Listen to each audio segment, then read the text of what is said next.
This is The Daily Show with Jon Stewart.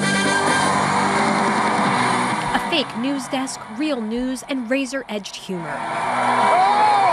Jon Stewart became an unstoppable force and one of the most influential voices on television.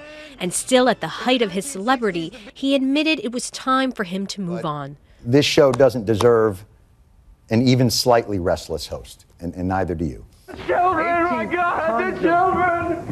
We're taping! When Stewart took over in 1999, he was a stand-up comedian who had hosted several failed programs.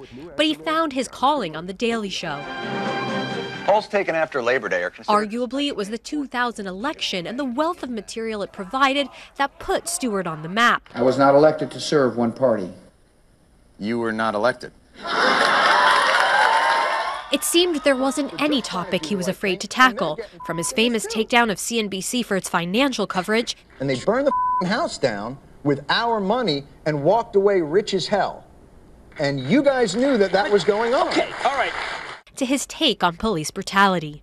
We are definitely not living in a post-racial society, and I can imagine there are a lot of people out there wondering how much of a society we're living in at all. Jon Stewart made mainstream political comedy something different, which was a more sort of substantive, serious analysis that could actually serve as a form of journalism. Jon Stewart became so loved, in fact, that he topped a poll as the most trusted newscaster in America. And oddly to his fans, his satire was the most reasonable voice on television. In the process, he became more than a late-night talk show host.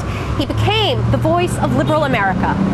He's such like a great character and persona that it's going to be sad to not be able to watch that. To me, this is kind of like Johnny Carson leaving, like for my parents' generation, or for them seeing Johnny Carson leave or even Letterman leave, which didn't really affect me. Like, this is like our Carson. Because he was able to reach millennials, it was the show to be on. President Barack Obama visited 7 times. I'm issuing a new executive order that Jon Stewart cannot leave the show. For most, Jon Stewart is The Daily Show, and while it may be successful with its new host Trevor Noah, it will never be the same. Tawfik, BBC News, New York.